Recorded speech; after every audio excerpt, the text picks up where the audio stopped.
거미줄처럼 얽힌 고속도로 위로 수많은 자동차가 끊임없이 쏟아져 나옵니다. 붉은 불빛을 내뿜으며 꼬리를 무는 행렬. 오늘날 자동차는 우리 삶에 없어서는 안 될 중요한 일부가 되었습니다.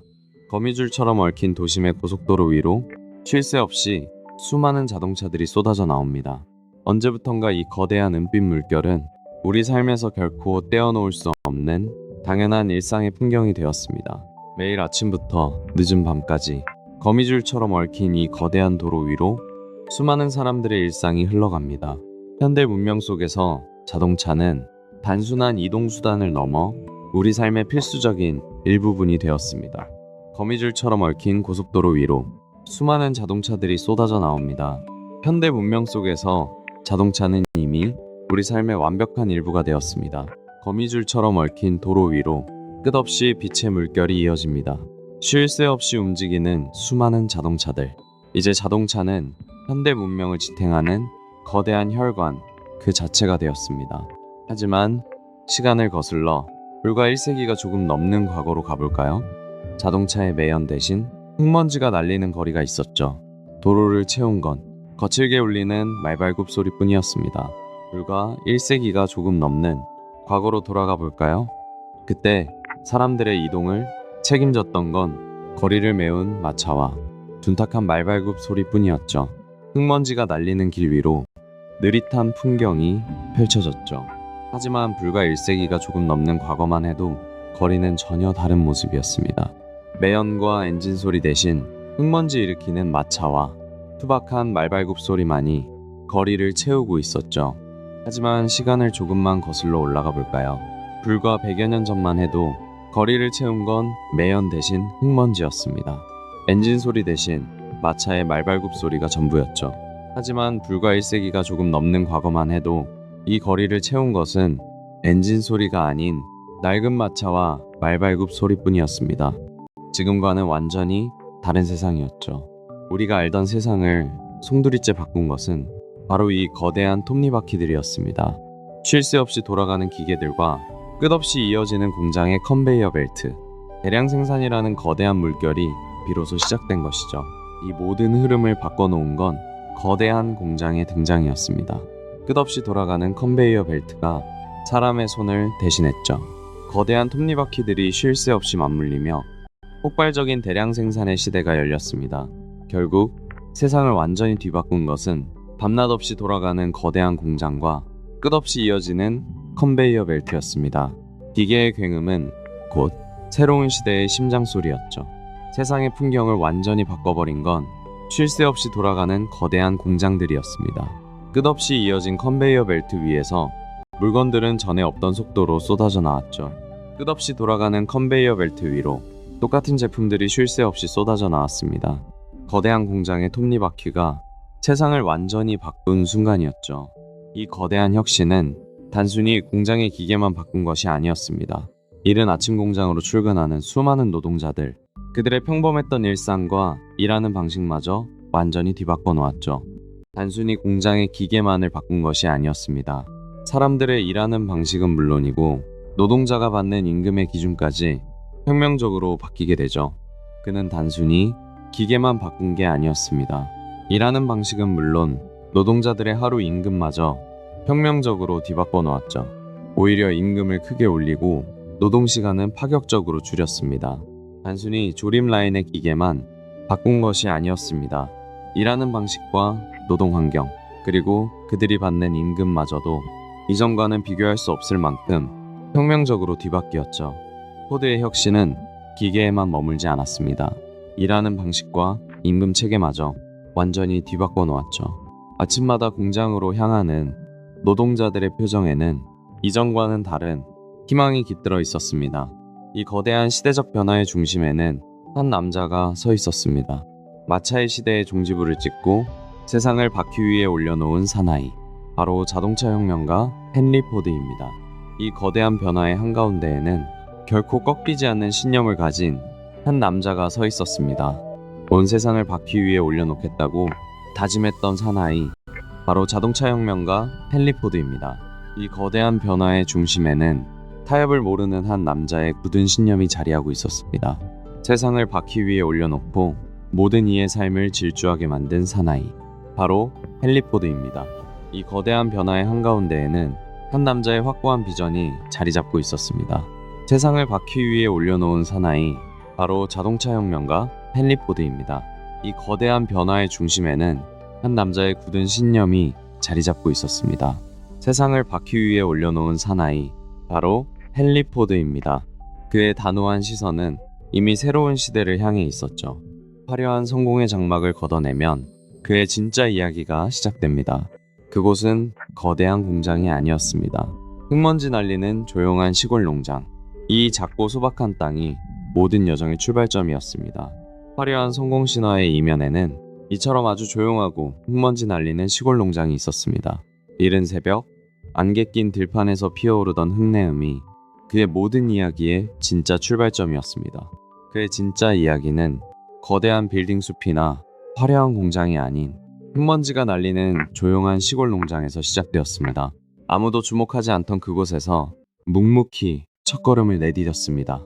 그의 진짜 이야기는 거대한 공장의 기계음이 아니라 흙먼지 날리는 조용한 농장에서 시작되었습니다. 이른 새벽, 짙은 안개 속에서 작은 발걸음이 첫싹을 틔우고 있었죠.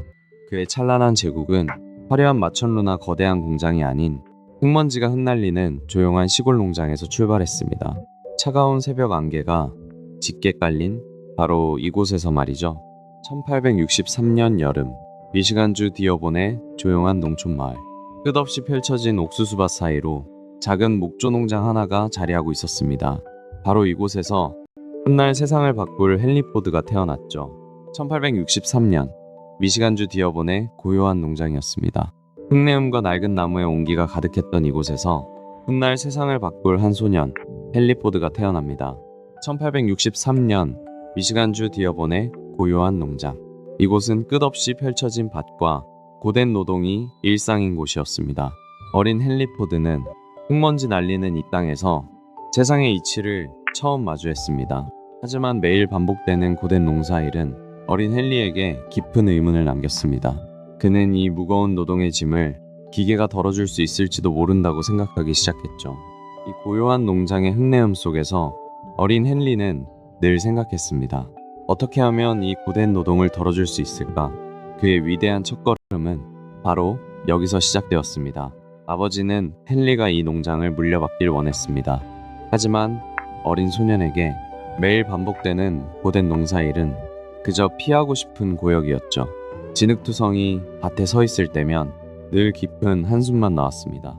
아버지는 아들이 이 넓은 농장을 물려받기를 원했습니다. 하지만 어린 포드에게 고된 농사일은 그저 끔찍한 노동일 뿐이었죠. 진흙투성이 밭에 서 있는 것조차 고역이었습니다. 아버지는 넓은 농장을 아들이 물려받기를 간절히 바랐습니다. 하지만 어린 포드에게 끝없이 반복되는 진흙투성이 농사일은 그저 끔찍한 고역일 뿐이었죠. 아버지는 아들이 이 넓은 농장을 물려받기를 바랐지만 진흙투성이 밭에서 무거운 농기구를 쥐는 건 어린 포드에겐 너무나도 끔찍한 일이었습니다. 아버지는 그가 농장을 물려받기를 간절히 원했습니다. 하지만 어린 포드에게 고된 농사일은 그저 견디기 힘든 고통이었죠. 흙투성이 밭보다 기계가 더 좋았던 겁니다. 농장의 흙먼지 속에서도 그의 눈을 반짝이게 한 건 따로 있었습니다. 평범한 흙이 아니라 차가운 금속과 정교한 톱니바퀴였죠. 그 정교한 움직임이 소년의 마음을 완전히 사로잡은 겁니다. 어린 소년의 눈을 반짝이게 한 건 농장의 거친 흙이 아니었습니다. 차가운 금속 부품과 정교하게 맞물린 톱니바퀴였죠. 그 일정한 움직임이 소년의 마음을 완전히 사로잡았습니다. 그의 눈을 반짝이게 한 것은 농장의 흙이 아니었습니다. 정교하게 맞물려 돌아가는 차가운 금속과 톱니바퀴들이었죠. 기계 속을 가만히 들여다볼 때면 그의 가슴은 늘 뛰었습니다. 그의 눈을 가장 반짝이게 한 건 흙장난이 아니었습니다. 차갑고 단단한 금속의 촉감, 그리고 정교하게 맞물려 돌아가는 톱니바퀴의 움직임이었죠. 차가운 금속과 정교하게 맞물려 돌아가는 톱니바퀴들. 소년의 눈을 빛나게 한 건 농장의 흙이 아니라 바로 이런 기계 부품들이었죠. 손끝에 닿는 쇳덩이의 촉감은 언제나 그의 가슴을 뛰게 했습니다. 10대 시절에 그는 단순한 호기심을 넘어 기계의 원리에 푹 빠져 있었습니다. 어둑한 방 안에서 촛불을 켜놓고 이웃들의 고장난 회중시계를 능숙하게 분해하고 조립했죠. 10대가 된 그는 이웃들의 고장난 회중시계를 전부 도맡아 고치기 시작했습니다.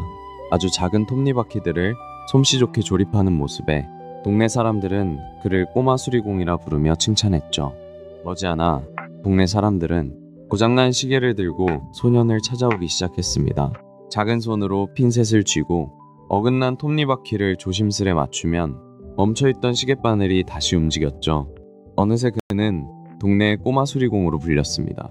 어린 시절 촛불이 어른거리는 방 안에서 소년은 아주 작은 도구들을 쥐었습니다. 복잡하게 흩어진 부품들을 다시 조립하며 멈춰있던 시계의 심장을 다시 뛰게 만들었죠.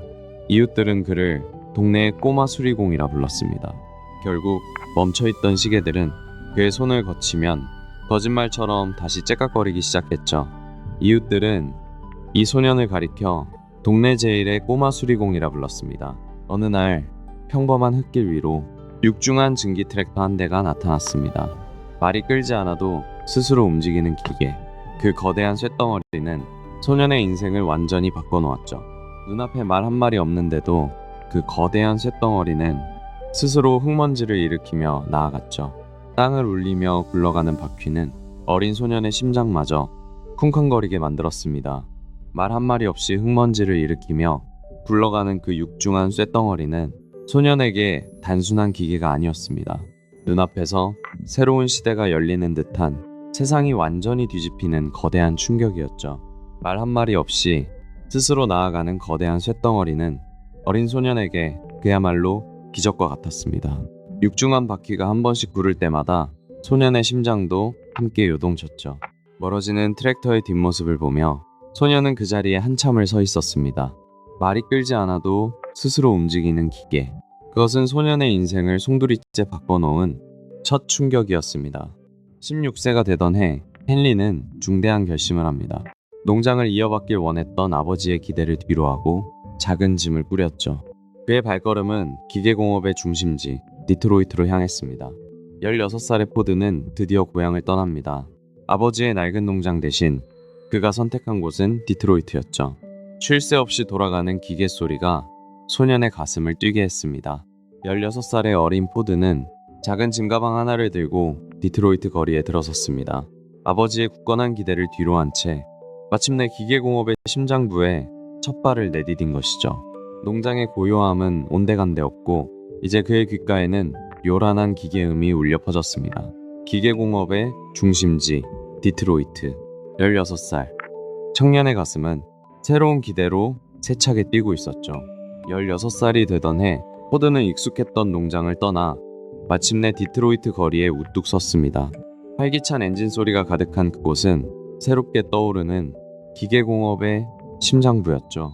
젊은 헨리 포드는 에디슨 일루미네이팅 컴퍼니에 입사하게 됩니다. 그곳에서 엔지니어로 일하며 전기와 내연기관에 대한 귀중한 지식을 빠르게 흡수하기 시작했죠. 발전소의 거대한 기계음 속에서 그는 매일 밤낮으로 설비들을 점검했습니다.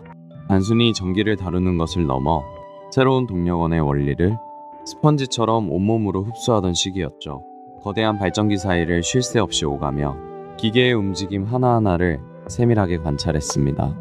단순한 수리 작업을 넘어 동력이 어떻게 전달되는지 그 원리를 온몸으로 흡수하고 있었죠. 거대한 발전기를 직접 관리하며 그는 전기뿐만 아니라 내연기관의 원리까지 완벽하게 자신의 것으로 만들어 나갔습니다. 이곳에서의 매일매일이 살아있는 실험실과 같았죠. 거대한 발전기를 매일 살피며 그는 기계가 움직이는 원리를 온몸으로 흡수했습니다. 이때 쌓아올린 탄탄한 기술적 지식은 머지않아 세상을 바꿀 혁신의 엔진이 되어 주었죠. 낮에는 전기를 다루었지만 그의 진짜 열정은 밤에 시작되었습니다. 퇴근 후면 곧장 집 뒤의 낡은 창고로 향했죠. 자신만의 가솔린 엔진을 만들기 위해서였습니다. 낮에는 전기를 다루었지만 그의 진짜 가슴 뛰는 일은 밤이 되어서야 시작되었습니다. 퇴근 후 집 뒤의 창고에서 희미한 램프 불빛에 의지한 채 가솔린 엔진을 조립했죠. 희미한 램프 불빛 아래서 그는 작은 금속 부품들을 하나씩 조립해 나갔습니다. 손에는 까맣게 기름때가 묻었지만 새로운 동력을 향한 그의 눈빛은 밤이 깊어질수록 더욱 빛났죠. 낮에 피로가 몰려올 법도 했지만 그의 손은 결코 멈추지 않았습니다.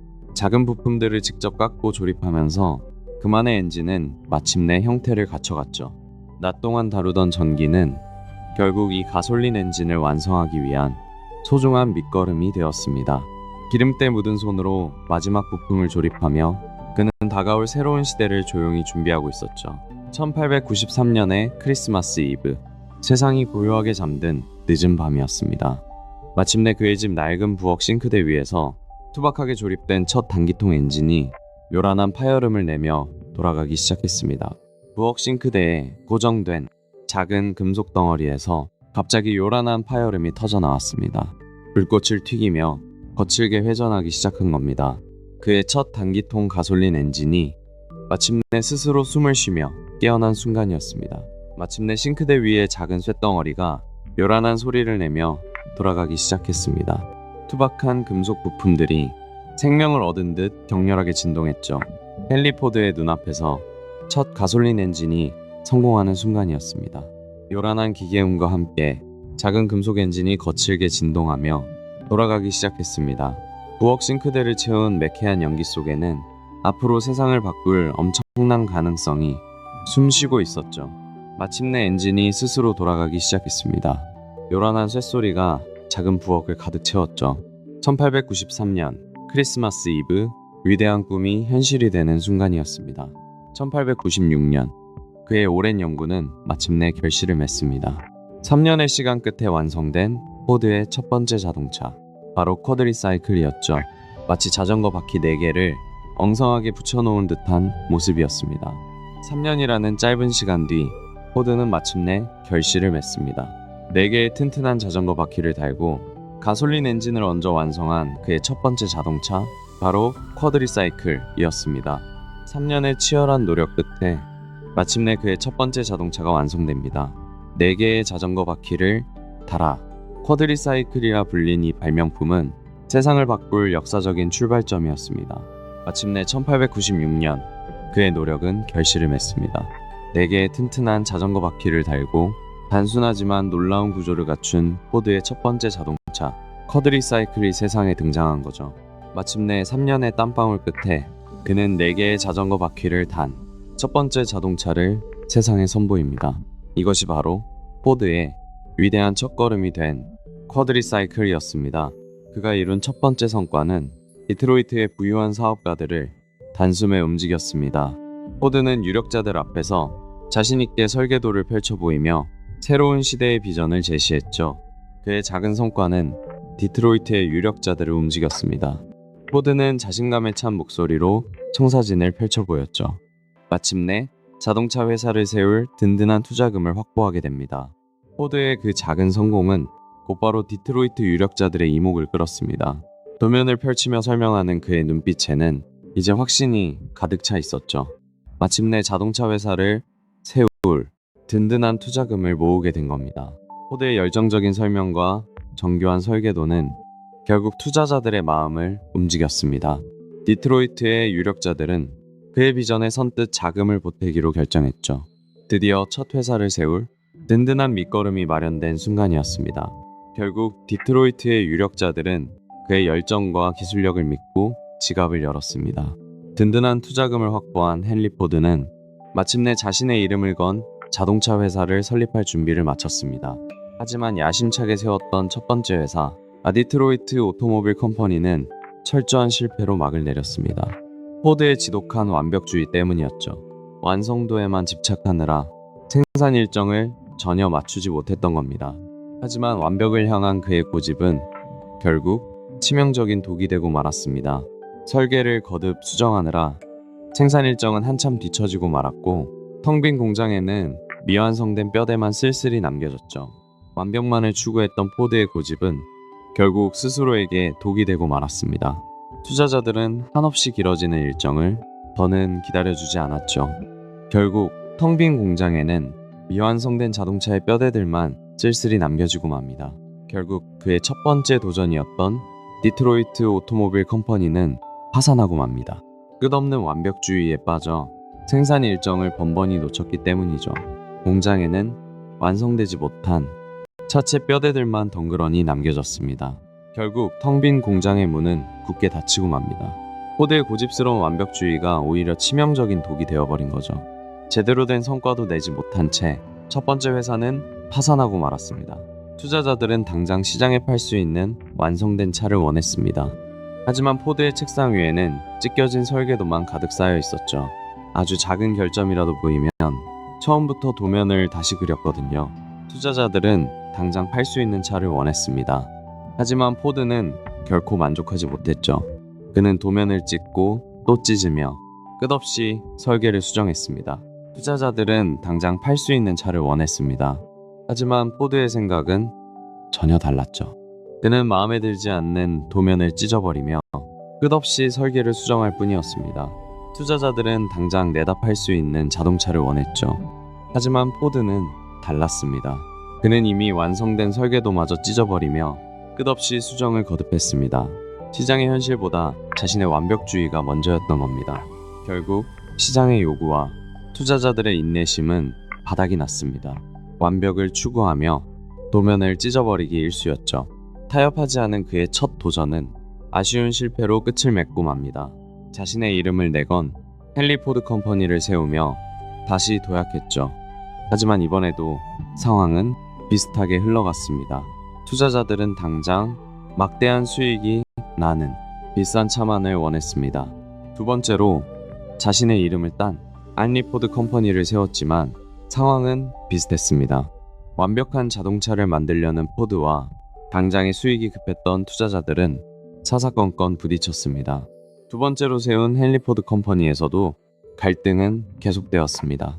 투자자들은 당장 팔릴 차를 원했고 포드는 완벽한 설계를 고집했죠. 결국 끝없는 언쟁 끝에 그는 자신의 이름을 딴 회사에서 쫓겨나고 맙니다. 두 번째로 세운 헨리 포드 컴퍼니에서도 갈등은 끊이지 않았습니다. 당장의 수익을 원했던 투자자들과 매번 부딪혔죠. 결국 극심한 언쟁 끝에 포드는 자신의 이름을 딴 회사에서 쫓겨나고 맙니다. 결국 타협점은 찾지 못했습니다. 경영진과의 극심한 갈등 끝에 그는 또다시 쓰라린 실패를 맛봅니다. 자신의 이름을 딴 회사에서조차 쫓겨나고 만 것이죠. 40살이라는 나이. 남들은 이미 자리를 잡고 안정을 찾을 시기였죠. 하지만 그는 두 번이나 파산을 겪으며 디트로이트의 철저한 조롱거리로 전락하고 말았습니다. 불혹을 맞이한 40세의 나이. 남들은 안정을 바랄 때였죠. 하지만 두 번의 파산은 그를 벼랑 끝으로 몰았습니다. 디트로이트 사람들은 이제 그를 허풍쟁이라 조롱했죠. 불혹을 맞이한 40의 나이. 남들은 삶의 안정을 찾아갈 무렵이었지만 그는 뼈아픈 두 번째 파산을 겪어야 했습니다. 한때 촉망받던 천재 엔지니어는 어느새 디트로이트의 조롱거리로 전락하고 말았죠. 불혹이 된 40의 나이. 남들은 안정을 찾을 시기였지만 두 번의 뼈아픈 파산은 그의 모든 명성을 앗아갔습니다. 어느새 그는 디트로이트의 조롱거리로 전락하고 말았죠. 불혹을 맞이한 40살. 남들은 안정을 찾을 무렵 두 번의 뼈아픈 파산은 그를 디트로이트의 조롱거리로 만들었죠. 명성마저 잃어버린 채 그는 홀로 남겨졌습니다. 하지만 그는 결코 포기하지 않았습니다. 투자자들의 마음을 다시 돌려놓기 위해선 완벽한 기술력을 증명해야만 했죠. 그가 선택한 건 가장 위험한 방법, 바로 자동차 경주였습니다. 자신의 엔진이 얼마나 강력한지 사람들에게 보여줄 무대가 필요했죠. 그가 선택한 방법은 목숨을 건 자동차 경주였습니다. 거친 스티어링 휠을 꽉 쥔 채 직접 차를 몰고 트랙 위로 나섰습니다. 자신의 기술력을 증명하기 위해 그가 선택한 방법은 아주 위험했습니다. 바로 자신이 직접 만든 자동차를 타고 거친 경주 트랙을 질주하는 것이었죠. 하지만 그는 결코 포기하지 않았습니다. 사람들의 마음을 돌리려면 강력한 증명이 필요했죠. 그래서 그는 가장 위험하지만 직관적인 방법, 바로 자동차 경주를 선택합니다. 맹렬한 속도와 거친 진동 속에서 운전대를 꽉 쥔 두 손에는 결연한 의지가 묻어납니다. 그는 자신의 모든 것을 걸고 가장 위험하면서도 직관적인 방법인 경주 트랙 위에서 스스로 기술력을 증명해냅니다. 포드가 마침내 완성한 레이스카 이른바 999는 그야말로 도로 위의 괴물이었습니다. 최고 시속 145km라는 놀라운 속도로 단숨에 대중의 시선을 사로잡았죠. 포드가 만든 이 괴물 같은 레이스카는 사람들의 예상을 완전히 뒤엎었습니다. 흙먼지가 날리는 트랙 위에서 최고 시속 145km를 돌파하며 당시 챔피언을 가볍게 꺾어버렸죠. 지켜보던 관중들은 엄청난 환호를 보냈습니다. 포드의 999는 결국 당시 미국 챔피언을 여유롭게 따돌렸습니다. 거친 흙먼지를 일으키며 최고 시속 145km로 결승선을 통과하자 지켜보던 수많은 관중은 엄청난 환호를 터뜨렸죠. 마침내 결승선을 통과하는 순간 최고 시속은 무려 145km에 달했습니다. 당시 최고의 챔피언마저 꺾어버린 이 압도적인 속도에 대중들은 그야말로 열광했습니다. 당시 챔피언을 가볍게 따돌린 999는 최고 시속 145km라는 놀라운 기록으로 결승선을 통과했습니다. 환호하는 대중들 앞에서 포드의 이름은 전설이 되기 시작했죠. 레이스에서의 극적인 승리는 곧바로 새로운 기회로 이어졌습니다. 포드의 가능성을 알아본 석탄 상인 알렉산더 말컴슨이 기꺼이 투자자로 나선 것이죠. 그 경주를 유심히 지켜본 사람이 있었습니다. 바로 성공한 석탄 상인 알렉산더 말컴슨이었죠. 그는 포드의 기술력에 확신을 가졌고 결국 흔쾌히 투자 계약서에 서명하게 됩니다. 석탄 상인 말컴슨은 포드의 비전에 확신을 가졌습니다.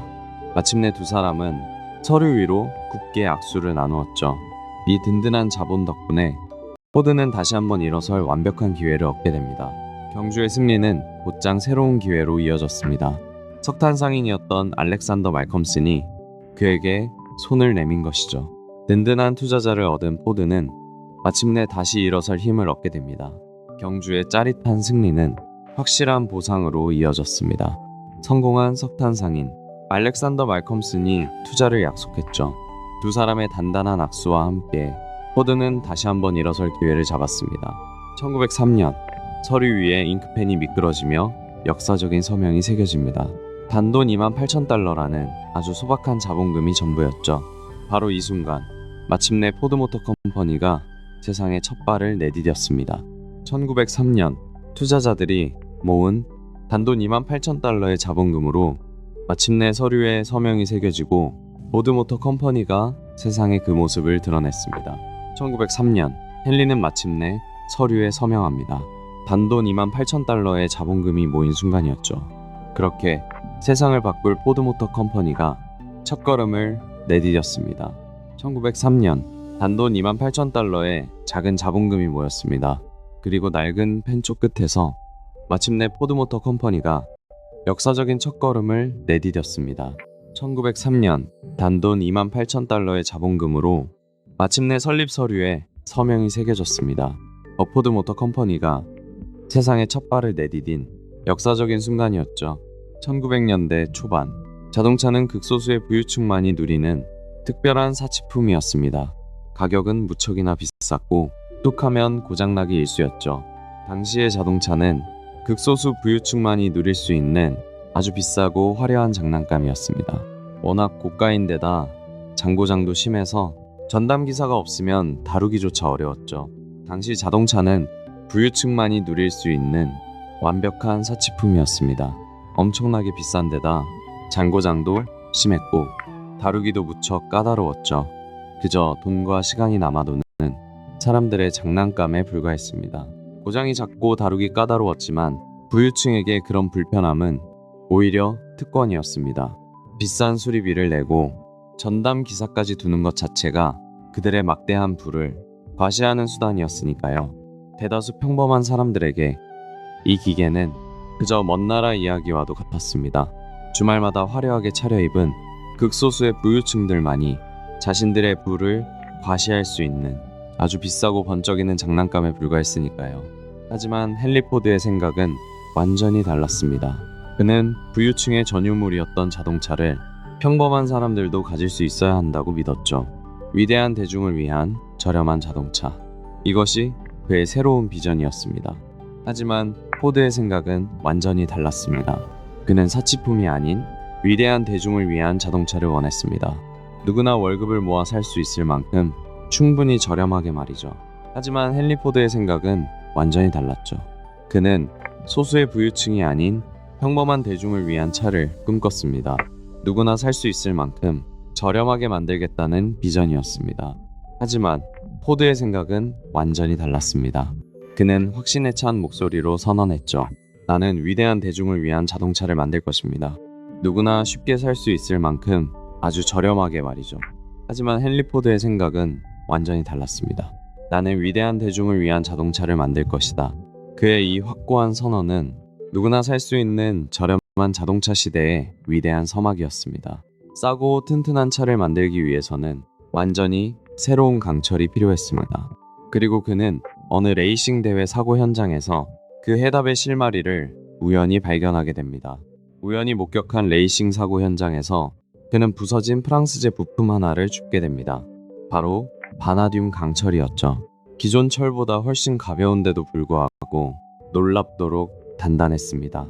가볍고 단단한 바나듐 강철은 그가 찾던 완벽한 해답이었습니다. 포드는 이 놀라운 소재를 미국 최초로 공정에 도입합니다. 뜨거운 용광로 속에서 혁신의 뼈대가 만들어지기 시작한 거죠. 놀라운 금속의 비밀을 분석해낸 그는 곧바로 과감한 결단을 내립니다. 당시 프랑스에서만 쓰이던 바나듐 강철을 미국 최초로 도입해 공장에서 직접 뜨겁게 벼려내기 시작했죠.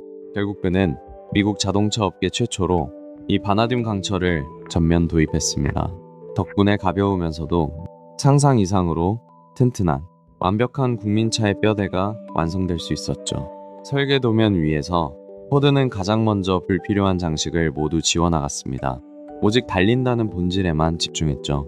화려한 껍데기보다는 거친 길도 견뎌낼 튼튼한 뼈대가 우선이었습니다. 거추장스러운 장식은 과감하게 덜어냈습니다.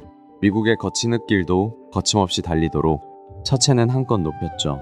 게다가 고장이 나도 누구나 쉽게 고칠 수 있게 구조를 극도로 단순화했습니다. 불필요한 장식들은 과감하게 모두 뺐습니다. 대신 어떤 험한 길도 달릴 수 있게 차체를 높였죠. 고장이 나더라도 누구나 고칠 수 있도록 구조를 최대한 단순하게 만든 겁니다. 불필요한 장식은 과감히 버렸습니다. 대신 거친 비포장도로를 거침없이 달릴 수 있도록 차체를 한껏 높였죠. 게다가 누구나 쉽게 고칠 수 있게 구조를 아주 단순하게 설계했습니다. 불필요한 장식은 과감히 덜어냈습니다. 미국의 거친 비포장도로를 달릴 수 있게 차체는 한껏 높였죠. 고장이 나더라도 누구나 쉽게 고칠 수 있는 완벽한 실용주의의 결정체였습니다. 마침내 1908년 헨리 포드의 오랜 꿈이 결실을 맺었습니다. 자동차 역사를 영원히 뒤바꿔 놓을 전설적인 차량, 바로 모델 T가 세상에 첫 선을 보인 것이죠. 당시 파격적인 가격이었던 $850로 말입니다. 마침내 1908년 가을, 역사를 영원히 뒤바꿀 모델 T가 세상에 등장했습니다. 당시 출시 가격은 $850였죠. 여전히 적지 않은 금액이었지만 자동차 대중화를 향한 위대한 첫걸음이었습니다. 세상에 처음 공개된 모델 T의 가격은 $850였습니다. 당시 다른 자동차들에 비하면 꽤 저렴한 편이었지만 포드는 여기서 만족하지 않았습니다. 더 많은 사람들이 탈 수 있어야 했으니까요. $850라는 파격적인 가격은 세상을 완전히 충격에 빠뜨렸습니다. 부유층의 전유물이었던 자동차가 마침내 평범한 사람들의 일상으로 들어올 준비를 마친 겁니다. 마침내 1908년 자동차의 역사를 완전히 뒤바꿔 놓은 모델 T가 세상에 등장했습니다. 당시 가격은 단 $850였죠. 평범한 사람들도 자신의 차를 가질 수 있다는 새 시대가 열리는 순간이었습니다. 대중의 반응은 그야말로 폭발적이었습니다. 평생 덜컹거리는 마차와 말의 속도에 의지해 살아가던 사람들이었죠.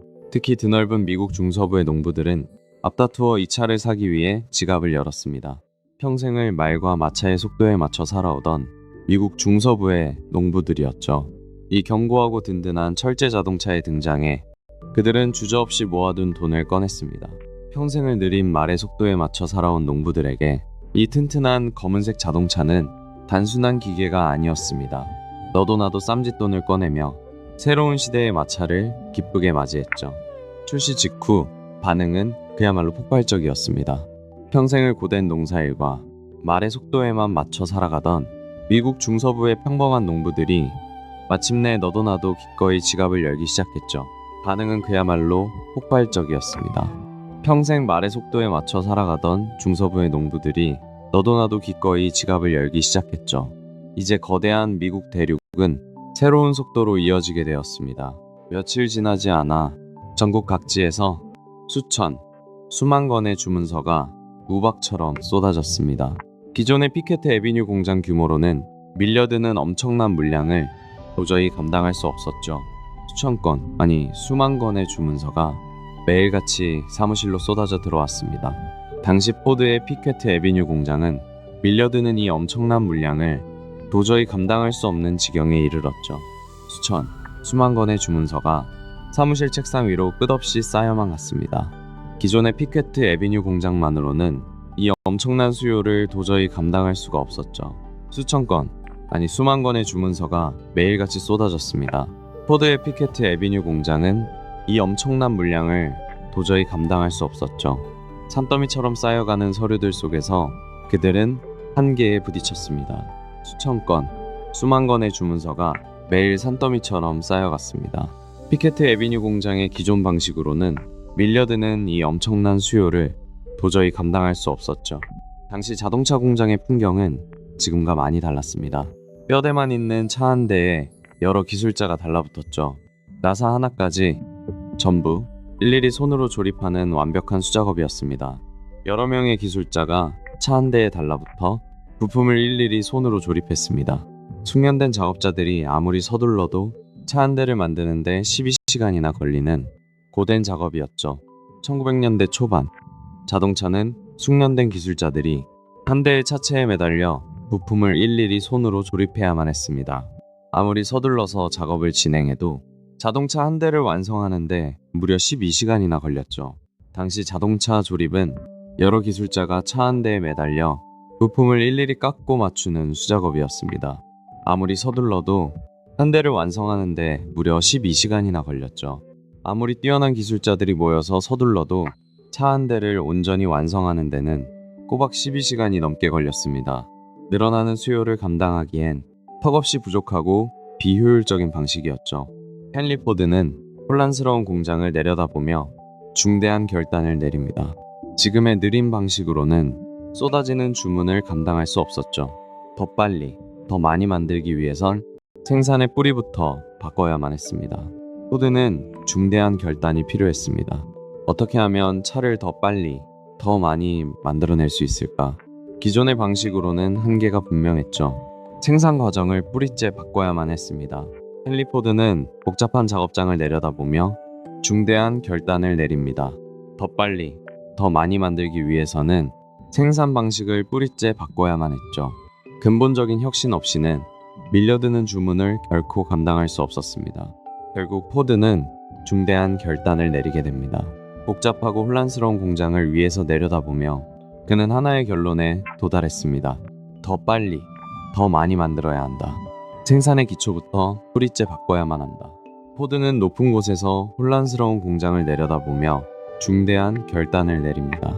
더 빨리, 더 많이 만들어야만 했죠. 생산 방식 자체를 뿌리째 바꿔야만 했습니다. 혁신을 위한 포드의 영감은 전혀 뜻밖의 장소에서 찾아왔습니다. 바로 시카고의 거대한 도축장이었죠. 천장의 갈고리에 매달린 고기들이 쉴 새 없이 이동하는 바로 그곳이었습니다.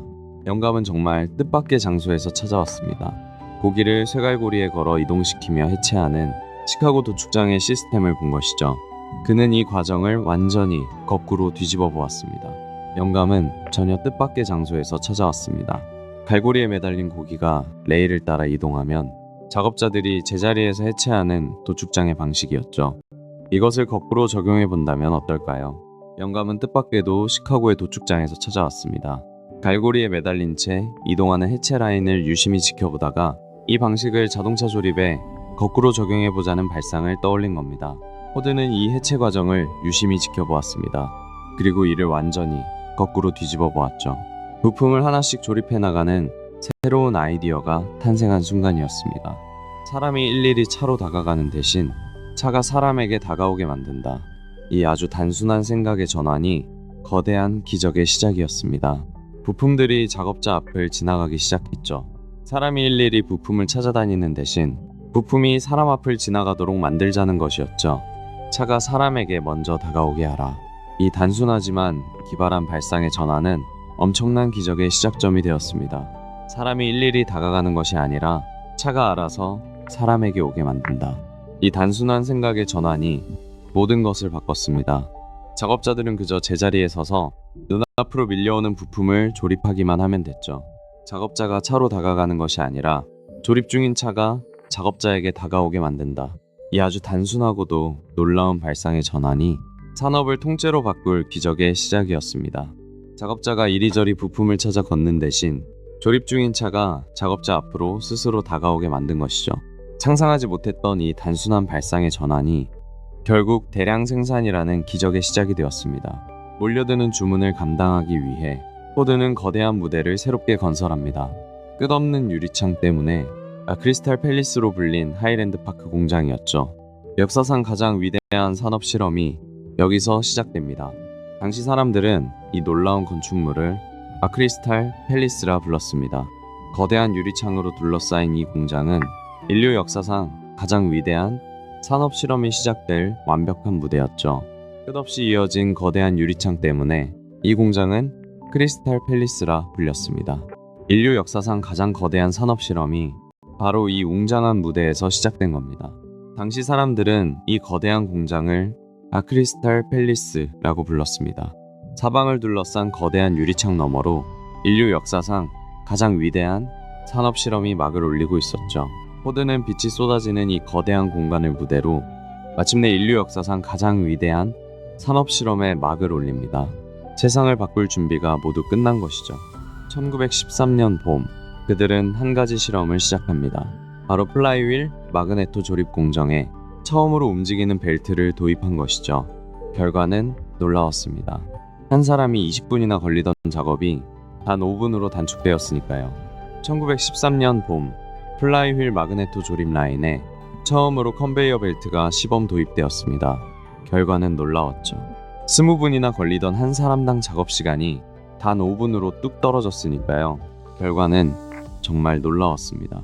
한 사람이 20분씩 붙잡고 있던 작업이 단 5분 만에 끝났거든요. 작업 시간을 4분의 1로 줄여버린 아주 성공적인 첫 실험이었습니다. 1913년 봄, 이 작은 마그네토 조립 라인에 처음으로 컨베이어 벨트가 돌아가기 시작했습니다. 결과는 놀라웠습니다. 20분이나 걸리던 작업이 단 5분으로 단축된 것입니다. 한 사람당 20분씩 걸리던 조립 작업은 단 5분으로 줄어들었습니다. 작업 시간을 무려 4분의 1로 줄인 것이죠. 이 작은 성공은 곧 공장 전체의 혁신으로 이어지게 됩니다. 부분적인 성공에 자신감을 얻은 포드는 이제 자동차 뼈대 전체를 움직이기로 결심합니다. 밧줄과 윈치를 단단히 묶은 뒤 150피트 길이의 바닥 위로 셰시를 천천히 끌어당겼죠. 자신감을 얻은 포드는 다음 실험을 강행했습니다. 밧줄과 윈치로 뼈대를 연결하고 무거운 자동차 셰시 전체를 천천히 끌어당기기 시작했죠. 150피트를 가로지르는 긴 여정이었습니다. 작업자들의 손에 쥐어진 굵은 밧줄이 팽팽해지자 무거운 자동차의 뼈대가 천천히 움직였습니다. 150피트 길이의 공장 바닥을 가로지르며 셰시는 윈치에 이끌려 미끄러지듯 나아갔죠. 이것이 바로 조립 라인의 원시적인 형태였습니다. 굵은 밧줄이 팽팽하게 당겨집니다. 무거운 자동차 뼈대가 바닥을 타고 서서히 미끄러져 나아갔죠. 비록 원시적인 방식이었지만 이 묵직한 움직임은 혁신의 분명한 증거였습니다. 150피트의 공장 바닥을 가로지르며 무거운 뼈대는 마침내 끝까지 이동했습니다. 포드는 이 거친 실험을 통해 위대한 혁신의 가능성을 보았죠. 실험은 마침내 대성공을 거두었습니다. 차체가 일정한 속도로 천천히 이동하기 시작하자 노동자들은 제자리에 서서 오직 단 하나의 단순한 작업만을 반복했습니다. 결과는 그야말로 대성공이었습니다. 차체가 컨베이어 벨트를 따라 천천히 이동하면 노동자들은 제자리에 서서 각자 맡은 단순한 작업만을 반복했습니다. 실험의 결과는 말 그대로 대성공이었습니다. 차체가 일정한 속도로 눈앞을 지나가는 동안 노동자들은 제자리에 서서 단 하나의 단순한 작업만을 무한히 반복하면 되었습니다. 실험은 그야말로 대성공이었습니다. 차체가 일정한 속도로 밀려오면 노동자들은 제자리에서 하나의 단순한 작업만 반복했죠. 공장 전체가 거대한 기계처럼 완벽히 맞물려 돌아갔습니다. 실험 결과는 그야말로 대성공이었습니다. 차체가 일정한 속도로 천천히 이동하는 동안 노동자들은 더 이상 돌아다닐 필요가 없었죠. 그저 제자리에 서서 단순한 작업만을 반복했습니다. 당시 포드의 공장에서는 모든 작업 과정이 상상 이상으로 잘게 쪼개졌습니다. 볼트를 끼우는 노동자는 하루 종일 그리고 평생토록 그 볼트만 끼워 넣었죠. 볼트를 끼우는 사람은 하루 종일 볼트만 끼우고 너트를 조이는 사람은 평생 너트만 조였습니다. 공정을 아주 잘게 쪼개버린 거죠. 말 그대로 극단적인 작업의 세분화였습니다. 볼트를 끼우는 사람은 하루 종일 볼트만 끼웠습니다. 그리고 다음 사람은 넘어온 부품에 너트만 조였죠. 효율을 위해 작업을 극단적으로 쪼갠 결과였습니다. 볼트를 끼우는 사람은 평생 볼트만 끼우고 너트를 조이는 사람은 하루 종일 너트만 조였습니다. 철저하게 계산된 극단적인 작업의 세분화였죠. 노동자들은 거대한 기계의 톱니바퀴가 되어야만 했습니다. 어떤 이는 볼트만 끼우고 다른 이는 너트만 조였습니다. 사람의 동작 하나하나마저 거대한 기계의 부품처럼 쓰였던 겁니다. 그것이 바로 극단적인 작업, 세분화의 진짜 모습이었습니다. 컨베이어 벨트가 가져온 결과는 정말 마법과도 같았습니다. 무려 12시간 넘게 걸리던 자동차 한 대의 조립 시간이 단 93분으로 경이롭게 단축된 겁니다. 결과는 정말 마법과도 같았습니다. 무려 12시간이나 걸리던 조립이 단 93분 만에 끝났으니까요. 쉴 새 없이 쏟아지는 완성차들은 새로운 시대가 열렸음을 증명했죠. 결과는 정말이지 마법과도 같았습니다. 무려 12시간 넘게 걸리던 자동차 한 대의 조립이 단 93분 만에 끝나는 놀라운 기적이 일어났죠. 공장 끝에서는 쉴 새 없이 완성된 차들이 쏟아졌습니다. 그 결과는 그야말로 마법과도 같았습니다. 12시간 넘게 걸리던 자동차 한 대의 조립이 불과 93분 만에 끝나게 된 것이죠. 공장 라인 끝에서는 완성된 검은색 모델 T가 쉴 새 없이 쏟아져 나왔습니다. 그 결과는 정말 마법과도 같았습니다. 무려 12시간 넘게 걸리던 모델 T 한 대의 조립 시간이 단 93분으로 눈에 띄게 줄어든 것입니다. 인류 산업사에 기록될 경이로운 순간이었습니다. 생산 속도가 너무 빨라지자 페인트가 마르는 시간이 공정을 따라가지 못했습니다. 결국 포드는 가장 빨리 마르는 검은색 페인트만 고집하게 됩니다. 조립 라인의 속도가 상상을 초월할 정도로 빨라지자 예상치 못한 문제가 생겼습니다. 페인트가 마르는 속도가 공정을 도저히 따라가지 못한 거죠. 결국 포드는 가장 빨리 마르는 검은색 페인트만 사용하도록 지시합니다. 생산 속도가 워낙 빠르다 보니 페인트가 마르는 시간이 오히려 전체 공정의 발목을 잡았습니다. 그래서 포드는 건조 시간이 가장 짧은 검은색 페인트만 고집하게 된 겁니다. 생산 속도가 너무 빠르다 보니 페인트가 마르는 속도가 문제였습니다. 그래서 포드는 결단을 내리죠. 건조 시간이 가장 짧았던 검은색 페인트만 사용하도록 한 겁니다. 생산 속도가 워낙 빠르다 보니 페인트가 마르는 시간이 오히려 걸림돌이었죠. 그래서 포드는 결단을 내립니다. 가장 빨리 마르는 검은색만 쓰기로 한 겁니다. 컨베이어 벨트가 속도를 낼수록 자동차의 가격은 거짓말처럼 곤두박질 쳤습니다. 처음엔 $850였던 모델 T의 가격이 나중에는 무려 $260까지 떨어지게 된 거죠. 생산 효율이 무섭게 치솟자 자동차 가격은 그야말로 곤두박질 쳤습니다. 처음 $850였던 모델 T의 가격은 시간이 흐르면서 결국 $260까지 뚝 떨어지게 되죠. 생산 효율이 무서운 속도로 치솟자 자동차 가격은 그야말로 곤두박질 쳤습니다. 처음에 $850였던 모델 T의 가격은 불과 몇 년 만에 $260까지 떨어졌죠. 누구나 차를 살 수 있는 시대가 온 겁니다.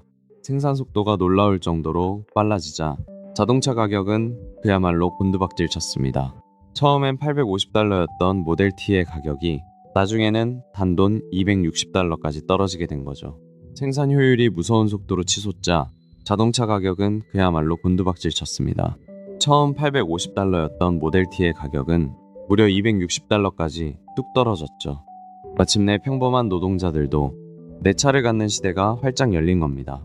어느새 미국의 도로는 검은색 모델 T로 가득 차기 시작했습니다. 부유한 의사나 변호사만이 전유물이 아니었죠. 평범한 배관공도, 작은 식료품점 주인도 주말이면 가족들과 함께 차에 오를 수 있었습니다. 부유층만의 전유물이었던 자동차가 이제 평범한 사람들의 일상으로 들어왔습니다. 의사와 배관공은 물론이고 공장에서 땀 흘려 일하는 노동자들까지도 기꺼이 자신의 차를 몰고 퇴근할 수 있었죠. 포드 공장에서 땀 흘려 일하는 평범한 노동자들도 퇴근길엔 자신이 만든 모델 T의 운전대를 잡았습니다. 부유층의 전유물이 아니라 우리 이웃 누구나 가족과 함께 나들이를 떠나는 마이카 시대가 활짝 열린 겁니다. 이제 자동차는 의사나 변호사 같은 부유층만의 전유물이 아니었습니다. 동네를 누비는 배관공도, 심지어 포드 공장의 노동자도 주말이면 가족들과 함께 자신의 차에 올랐죠. 진정한 마이카 시대가 활짝 열린 것입니다. 주말이면 가족들은 모델 T에 올라타 여유로운 드라이브를 즐길 수 있었죠. 평범한 노동자도 자신의 차를 갖게 된 진짜 마이카 시대가 활짝 열린 것입니다. 1920년대 초가 되자 세상의 풍경은 완전히 바뀌었습니다. 전 세계 도로 위를 달리는 자동차 중 절반 이상이 오직 포드의 모델 T 하나뿐이었죠. 1920년대 초가 되자 놀라운 일이 벌어집니다.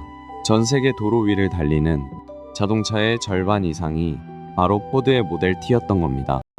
그야말로 시장을 완벽히 지배한 거죠. 1920년대 초가 되자 놀라운 기록이 세워집니다. 당시 전 세계 도로 위를 굴러다니는 자동차의 절반 이상이 바로 포드의 모델 T였죠.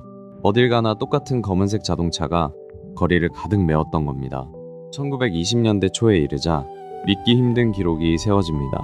지구상에 존재하는 모든 자동차를 모아보면 그중 절반 이상이 전부 똑같은 모양의 검은색 모델 T였죠. 그야말로 자동차 시장을 완벽하게 집어삼킨 겁니다. 1920년대 초 전 세계 도로를 달리는 자동차의 절반 이상은 바로 포드의 모델 T였습니다. 도로 어디를 가든 똑같은 검은색 자동차가 끝없이 이어지는 압도적인 풍경이 펼쳐졌죠. 하지만 컨베이어 벨트는 결코 멈추는 법이 없었죠. 기계가 계속 돌아가는 한 사람도 결코 쉴 수 없었습니다. 숨막히는 그 속도 앞에서 노동자들은 점차 지쳐만 갔습니다. 하지만 기계가 멈추지 않는 한 사람도 결코 쉴 수 없었죠. 무자비한 라인 속도에 쫓기며 노동자들은 마치 부품처럼 조금씩 소모되어 갔습니다. 기계가 멈추지 않는 한 사람도 결코 쉴 수 없었습니다. 끊임없이 돌아가는 벨트 속도에 맞춰 노동자들은 그저 하나의 부품처럼 서서히 지쳐갔죠. 기계가 멈추지 않는 한 사람도 결코 쉴 수 없었습니다. 무자비한 기계 속도에 맞춰 노동자들은 그저 거대한 기계의 부품처럼 소모되어 갈 뿐이었습니다. 거대한 기계가 멈추지 않는 한 사람 역시 결코 쉴 수 없었습니다. 극단적인 속도에 짓눌려 노동자들은 그저 거대한 톱니바퀴에 부품처럼 소모되어만 갔죠. 단순하고 기계적인 노동과 끔찍한 작업 강도에 지쳐버린 노동자들은 결국 짐을 싸서 하나둘 공장을 떠나기 시작했습니다. 이직률은 그야말로 살인적인 수준으로 치솟았죠. 단순하고 반복적인 노동 강도에 지친 사람들은 결국 하나둘 공장을 떠나기 시작했습니다. 100명의 자리를 유지하기 위해 1년에 1000명을 새로 뽑아야 할 정도였죠. 견디다 못한 노동자들은 결국 짐을 싸고 공장을 떠났습니다. 100명의 자리를 채우기 위해 무려 1000명을 새로 뽑아야 할 정도였죠. 이직률은 무려 380%까지 치솟았습니다. 단조롭고 숨막히는 노동 강도에 지쳐 노동자들은 매일같이 공장을 떠났습니다. 100명의 빈자리를 채우려면 1년에 1000명 넘게 고용해야 할 정도로 이직률은 끝없이 치솟았죠. 100명의 일자리를 유지하기 위해 1년에 1000명을 새로 뽑아야만 했습니다. 이직률이 무려 380%까지 치솟았던 겁니다. 살인적인 노동 강도를 버티지 못하고 모두가 떠나버렸죠. 끊임없이 돌아가야만 하는 컨베이어 벨트. 하지만 숙련된 노동자들이 자꾸만 공장을 떠나자 생산 라인 전체가 멈출지도 모른다는 치명적인 위협이 다가왔습니다. 한번 멈춘 컨베이어 벨트는 다시 돌리기까지 막대한 손실을 낳았습니다. 쉴 새 없이 돌아가야 할 기계가 숙련공들의 잦은 이탈로 멈춰섰기 때문이죠. 결국 포드는 이직률을 낮추기 위해 강력한 극약 처방을 고심하게 됩니다. 단 한 명의 작업자가 자리를 비워도 거대한 컨베이어 벨트 전체가 멈춰설 위기였습니다. 포드에게는 이탈하는 노동자들을 꽉 붙잡아둘 아주 강력하고 파격적인 처방이 필요했던 거죠. 쉴 새 없이 돌아가야 할 생산 라인에서 숙련공들의 잦은 이탈은 곧 공장이 멈춘다는 치명적인 위협이었습니다. 헨리 포드에게는 이직률을 단번에 낮춰줄 강력한 극약 처방이 절실히 필요했죠. 숙련공이 계속해서 떠나가는 상황은 결코 멈춰서는 안 될 컨베이어 벨트의 치명적인 위협이었습니다. 결국 포드는 살인적인 이직률을 당장 멈춰 세울 아주 강력하고 파격적인 극약 처방을 꺼내 들어야만 했습니다. 1914년 1월, 헨리 포드는 미국 산업계를 발칵 뒤집을 만한 충격적인 발표를 합니다. 바로 하루 8시간 노동에 무려 $5의 일당을 지급하겠다는 선언이었죠. 1914년 1월, 포드는 미국 산업계를 발칵 뒤집어 놓습니다. 노동시간을 하루 8시간으로 단축하고 일당을 무려 $5로 파격 인상한다는 발표였죠. 1914년 1월, 포드의 중대 발표가 신문 일면을 장식하며 퍼져나갔습니다. 당시로서는 상상조차 하기 힘들었던 하루 일당 $5라는 기적같은 선언이었죠. 1914년 1월, 헨리 포드는 미국 산업계를 발칵 뒤집어 놓을 충격적인 발표를 합니다. 바로 노동시간을 8시간으로 줄이고 하루 일당을 $5로 올리겠다는 선언이었죠. 당시로서는 감히 상상도 못할 파격적인 결정이었습니다. 1914년 1월, 포드는 마침내 세상을 뒤집을 선언을 합니다. 노동시간을 8시간으로 줄이고 하루 일당을 무려 $5로 파격 인상한 것이죠. 미국 산업계 전체가 발칵 뒤집힌 순간이었습니다. 당시 노동자들의 평균 일당은 겨우 $2.34에 불과했습니다. 이 $5라는 금액은 2배가 넘었죠.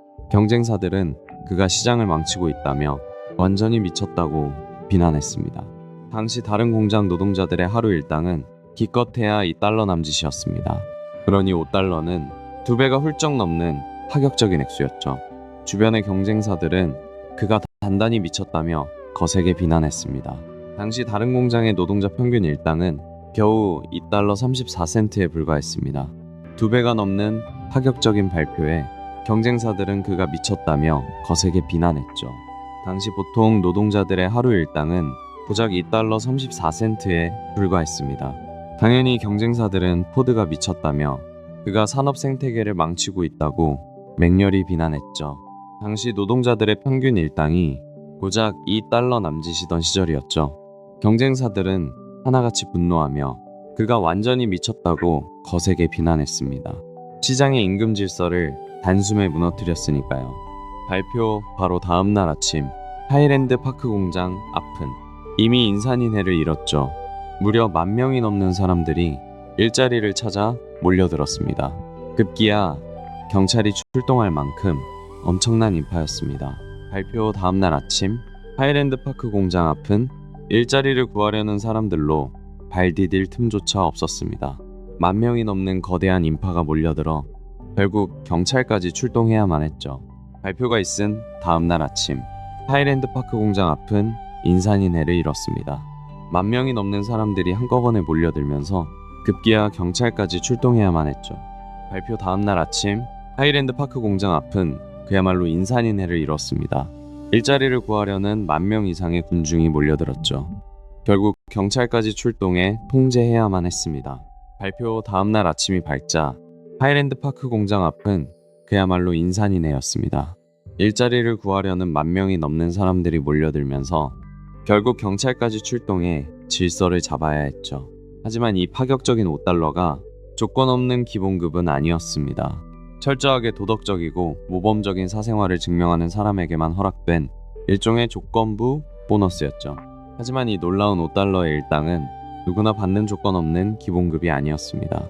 회사가 정한 도덕적이고 모범적인 사생활을 직접 증명해야만 받을 수 있는 일종의 엄격한 수익 배분 보너스였죠. 하지만 이 $5는 무조건 주어지는 기본급이 아니었습니다.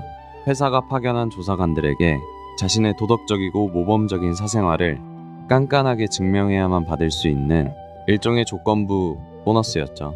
하지만 이 놀라운 5달러는 조건 없이 주어지는 기본급이 아니었습니다. 회사의 조사관들에게 단정하고 도덕적인 사생활을 증명해야만 받을 수 있는 일종의 까다로운 조건부 보너스였죠. 하지만 이 5달러는 조건 없는 기본급이 아니었습니다.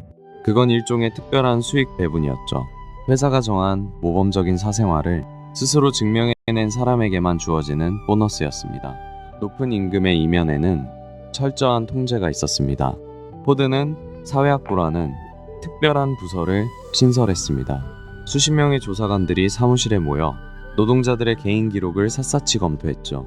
포드는 사회학부라는 특별한 부서를 조직했습니다.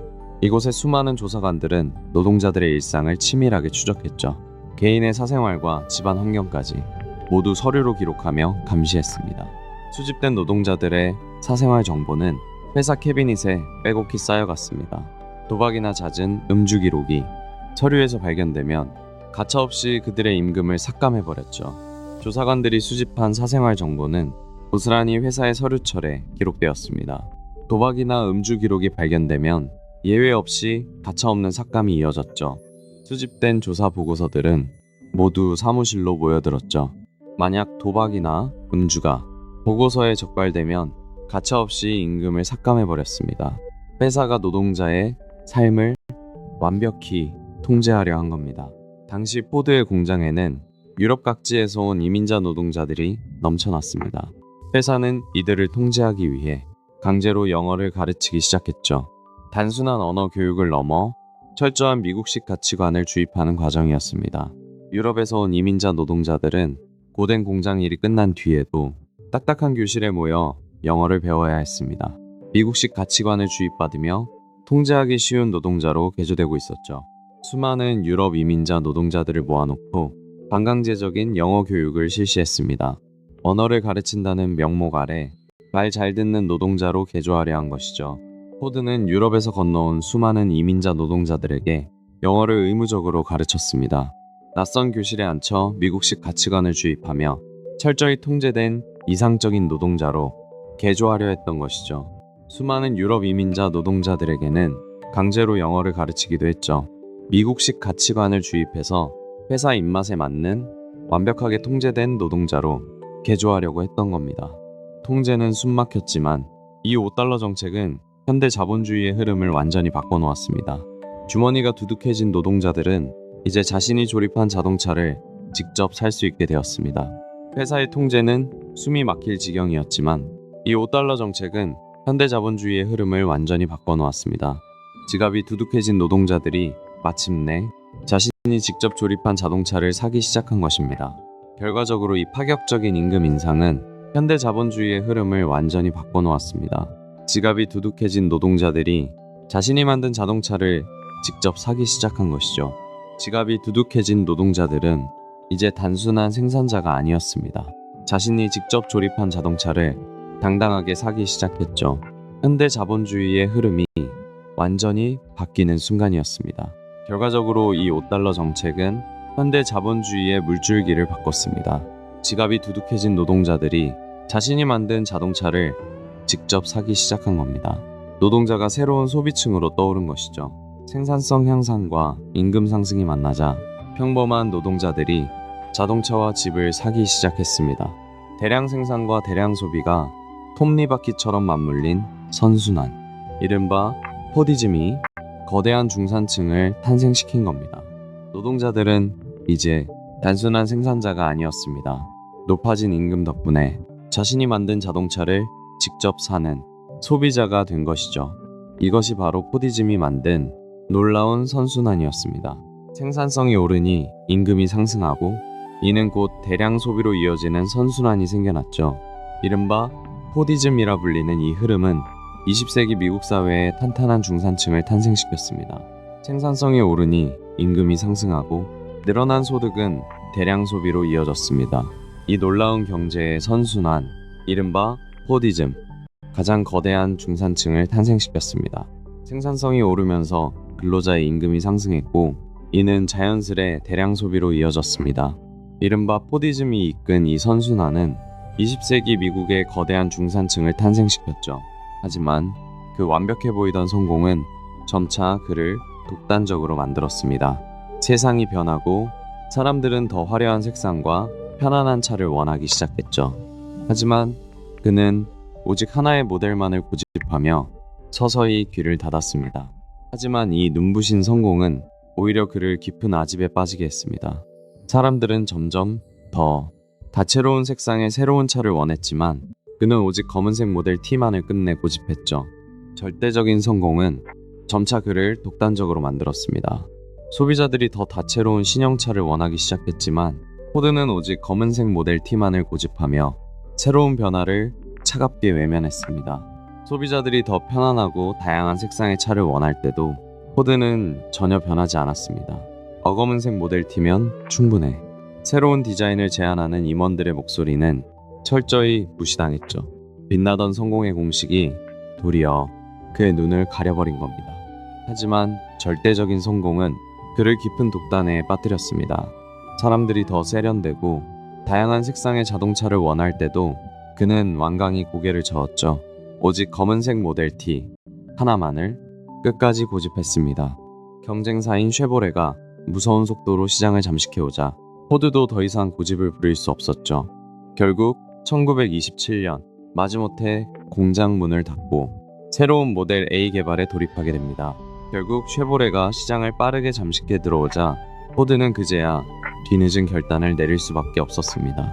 1927년 마침내 낡은 모델 T의 생산을 멈추고 완전히 새로운 디자인의 모델 A를 세상에 선보이게 됩니다. 결국 1927년이 되어서야 포드는 마지못해 자신의 고집을 꺾었습니다. 그리고 완전히 새로운 모델 A를 대중 앞에 선보이게 되죠. 경쟁사에 밀려 어쩔 수 없이 선택한 아주 쓰라린 변화였습니다. 결국 1927년 포드는 굳게 닫았던 공장 문을 열고 새로운 시대의 차를 선보입니다. 그것이 바로 세련된 디자인을 갖춘 모델 A였습니다. 시대의 흐름에 마지못해 굴복한 뒤늦은 신차 출시였죠. 결국 1927년이 되어서야 포드는 오랜 고집을 꺾었습니다. 완전히 새로운 디자인의 신차 모델 A를 세상에 내놓은 것이죠. 시대의 변화에 뒤늦게 굴복한 순간이었습니다. 하지만 포드의 성공 이면에는 아주 짙고 어두운 그림자도 존재했습니다. 그는 자신이 인수한 지역신문을 통해 반유대주의적인 글을 공격적으로 싣기 시작했죠. 윤전기에서 쏟아져 나온 이 위험한 생각들은 빠르게 퍼져나갔습니다. 무엇보다 그는 자신이 인수한 지역신문을 통해 근거 없는 반유대주의 음모론을 끊임없이 퍼뜨렸습니다. 자극적인 제목의 기사들이 매주 대중에게 뿌려졌죠. 그는 자신이 인수한 신문을 통해 근거 없는 반유대주의 음모론을 대중에게 퍼뜨리기 시작했습니다. 이는 그의 삶에 지울 수 없는 커다란 역사적 오점이 되었죠. 그가 인수한 신문은 근거 없는 음모론을 끝없이 실어 나르며 끔찍한 증오를 부추겼습니다. 이 위험한 사상은 바다를 건너 훗날 아돌프 히틀러에게까지 영향을 미치고 맙니다. 그가 직접 인수한 신문은 위험한 음모론을 쏟아냈습니다. 이 왜곡된 사상은 바다를 건너가 훗날 나치 독일에까지 참혹한 영향을 미치게 되죠. 결코 지울 수 없는 역사적 오점입니다. 빛나는 혁신과 성공 이면에는 아주 짙은 그림자도 존재했습니다. 그의 공장 내에서는 노동조합의 설립 자체가 철저하게 억압되었죠. 급기야 회사 측 구사대가 노조원들을 무참히 폭행하는 사태까지 벌어집니다. 1937년 그 유명한 오버패스 전투가 벌어집니다. 포드가 고용한 건장한 사설 구사대가 육교 위에서 전단지를 나누던 노조 간부들을 무자비하게 폭행한 피투성이 사건이었죠. 1937년 오버패스 전투는 그 잔혹한 탄압의 정점이었습니다. 사설 구사대를 동원해 평화로운 노조원들을 무자비하게 폭행한 이 사건은 포드의 명성에 큰 흠집을 남겼습니다. 사설 구사대가 비무장 노조원들을 무자비하게 폭행한 1937년의 오버패스 전투 말이죠. 고가도로 위에서 벌어진 이 끔찍한 사건은 그의 명성에 지울 수 없는 흠집을 남겼습니다. 결국 1937년 이른바 오버패스 전투가 터집니다. 사설 구사대가 비무장 노조원들을 무자비하게 폭행한 이 사건은 포드의 명성에 영원히 지워지지 않을 핏빛 얼룩을 남겼죠. 세월이 흘러 몸은 점차 쇠약해졌지만 권력에 대한 집착은 오히려 더 강해졌습니다. 텅 빈 거대한 회의실에 홀로 앉은 그는 그 누구와도 자리를 나누려 하지 않았죠. 몸은 하루가 다르게 쇠약해졌지만 그는 아들 에드셀에게 결코 실권을 내어주지 않았습니다. 텅 빈 회의실에 홀로 앉아 지팡이를 꽉 쥔 채 끝까지 자신의 제국을 통제하려 했죠. 늙고 병들어가는 와중에도 그의 고집은 결코 꺾이지 않았습니다. 아들 에드셀에게 사장 자리를 넘겼지만 실질적인 권력은 단 하나도 내어주지 않았죠. 몸이 늙고 병들어가는 와중에도 그는 아들에게 끝끝내 권력을 내주지 않았습니다. 회사가 벼랑 끝까지 몰리고 나서야 결국 손자에게 자리를 넘기게 되었죠.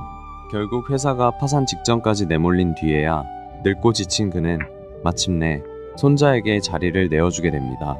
평생 쥐고 있던 권력을 놓은 고독한 노년의 씁쓸한 뒷모습이었죠. 1947년 4월 미시간주에 거대한 홍수가 덮치면서 그의 저택은 전기가 모두 끊기고 말았습니다. 칠흑 같은 어둠 속 작게 흔들리는 촛불 하나만이 방 안을 비추고 있었죠. 거대한 홍수가 미시간을 덮쳤던 1947년 4월 모든 전기가 끊긴 어두운 저택에서 자동차 시대를 열었던 위대한 거인은 흔들리는 촛불에 의지한 채 조용히 숨을 거뒀습니다. 거대한 홍수가 미시간을 덮친 그날 밤 전기마저 끊긴 어두운 저택에서 자동차 시대를 연 83세의 거인은 작은 촛불 하나에 의지한 채 눈을 감았습니다. 거대한 홍수로 전기가 끊긴 저택의 밤, 어둠이 짙게 깔린 방 안에서 자동차 시대를 열었던 거인은 가물거리는 촛불 하나에 의지한 채 83살의 나이로 조용히 눈을 감았습니다. 1947년 4월 미시간에 닥친 거대한 홍수로 전기마저 끊어진 어두운 저택에서 자동차 시대를 열었던 거인은 흔들리는 촛불에 의지한 채 83세를 일기로 고요히 눈을 감았습니다. 수많은 결함과 모순에도 불구하고 그가 남긴 거대한 유산은 결코 부정할 수 없습니다. 그가 고안해낸 대량 생산 시스템은 2차 세계대전 당시 미국이 민주주의의 변기창 역할을 완벽히 수행하게 만들었죠. 수많은 결함과 모순에도 불구하고 그가 남긴 거대한 유산을 부정할 수는 없습니다. 그가 고안했던 대량 생산 시스템은 2차 세계대전 당시 미국이 민주주의의 변기창 역할을 완벽하게 수행하도록 만들었죠. 물론 그에겐 수많은 결함과 모순이 있었습니다. 하지만 그가 남긴 거대한 유산마저 부정할 수는 없죠. 그가 고안한 대량 생산 시스템은 2차 세계대전 당시 끝없이 무기를 쏟아내며 미국을 든든한 민주주의의 변기창으로 만들었습니다. 수많은 모순에도 불구하고 그가 남긴 유산을 결코 부정할 수는 없습니다. 그가 완성한 대량 생산 시스템은 2차 대전 당시 거대한 변기창 역할을 하며 결국 전쟁의 판도를 바꾸어 놓았으니까요. 수많은 결함과 모순에도 불구하고 그가 남긴 압도적인 유산을 부정할 수는 없습니다. 그가 완성한 거대한 대량 생산 시스템은 2차 세계대전 당시 수많은 폭격기와 전차를 쏟아내며 미국을 든든한 민주주의의 변기창으로 만들었으니까요. 포드의 혁신은 눈부시게 풍요로운 소비사회를 열었지만 동시에 차가운 그림자도 함께 남겼습니다. 거대한 기계의 부속품이 되어버린 것이죠. 도로에는 반짝이는 새 차들이 넘쳐났지만 공장 안 노동자들의 현실은 달랐습니다. 스스로 생각할 기회를 잃은 채 거대한 기계의 작은 부속품이 되어갔죠. 포드는 우리에게 풍요로운 소비사회를 열어주었습니다. 하지만 그 화려함 이면에는 기계의 부속품처럼 쓰여진 노동자들의 거친 손이 있었죠. 눈부신 성장의 그림자였습니다. 화려한 쇼윈도 너머로 사람들은 생애 첫 자동차를 사며 환호했습니다. 하지만 그 눈부신 풍요의 이면에는 기계의 부속품처럼 마모되어가는 노동자들의 거친 손이 숨겨져 있었죠. 포드가 열어젖힌 풍요로운 소비사회.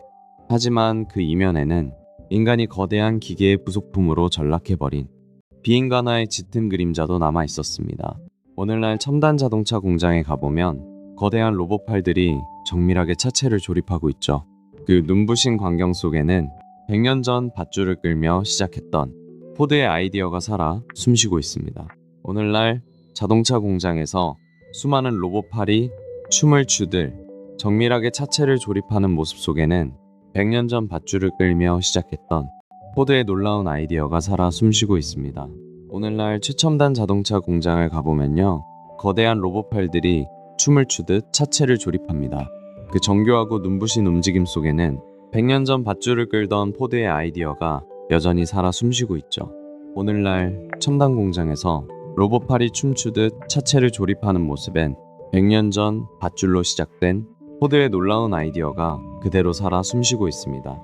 쉴 새 없이 움직이는 현대의 로봇팔들 속에는 100년 전 밧줄을 끌며 시작됐던 헨리 포드의 작은 아이디어가 여전히 생생하게 살아 숨쉬고 있습니다. 어린 시절 농장의 흙먼지를 지독히도 싫어했던 한 소년. 그가 품었던 작은 집념은 우리가 딛고 살아가는 일상의 공간을 끝없이 확장시키는 기적이 되었습니다. 농장의 흙먼지를 지독히도 싫어했던 한 소년. 그 소년의 오랜 집념은 마침내 우리가 딛고 사는 공간을 무한히 확장시켰습니다.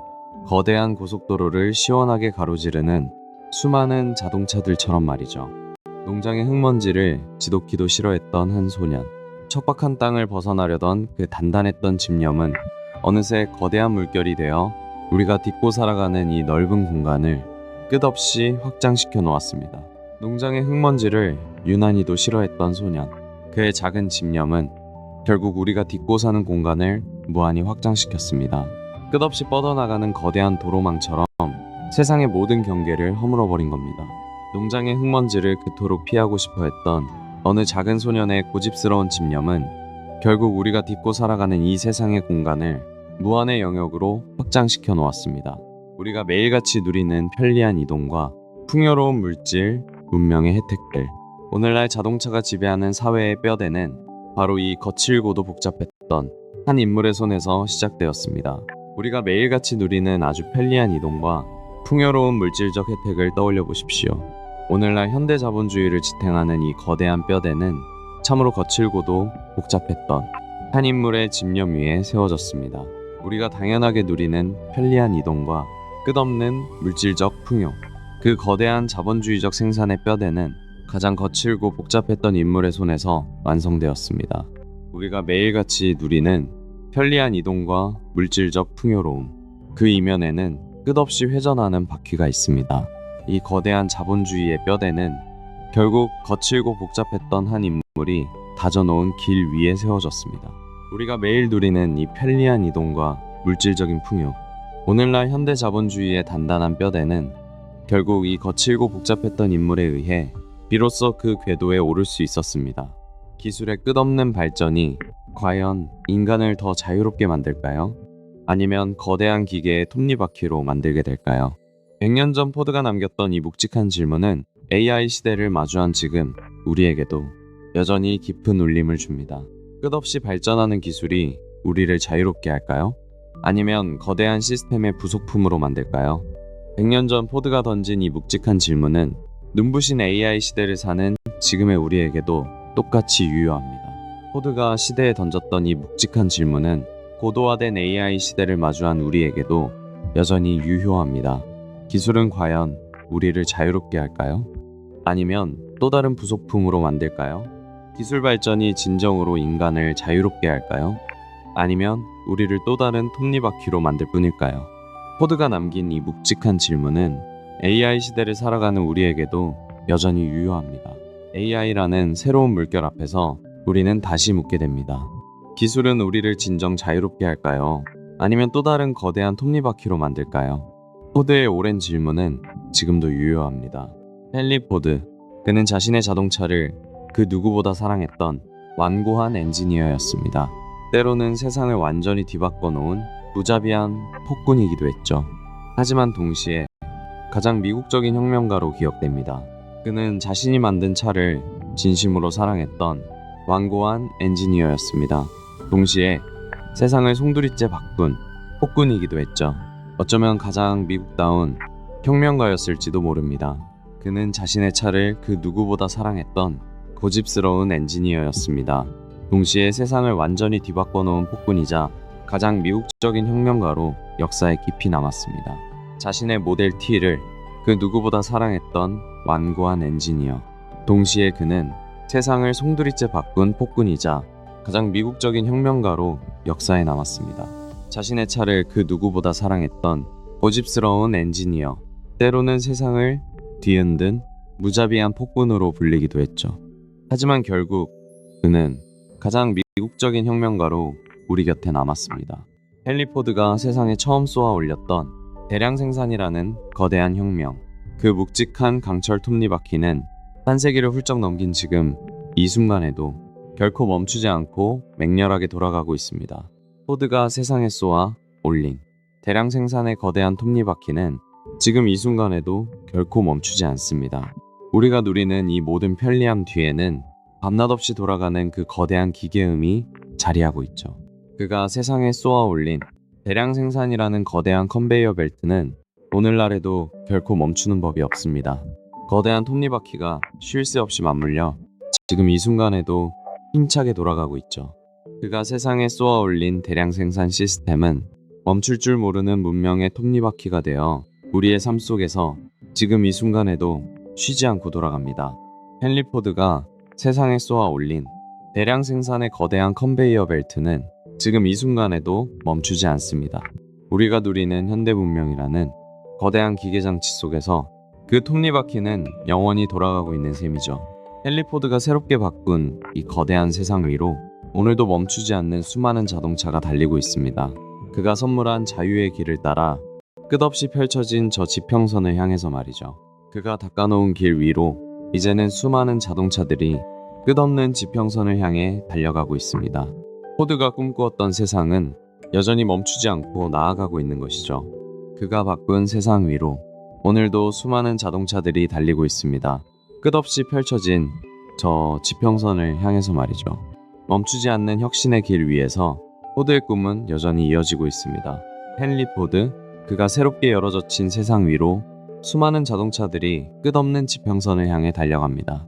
우리의 일상을 완전히 바꿔놓은 그의 거대한 유산은 지금 이 순간에도 전 세계의 길 위에서 끝없이 이어지고 있습니다. 헨리 포드가 열어젖힌 길 위로 오늘도 수많은 자동차가 달립니다. 끝없는 지평선을 향해 나아가는 우리의 여정은 앞으로도 멈추지 않을 것입니다.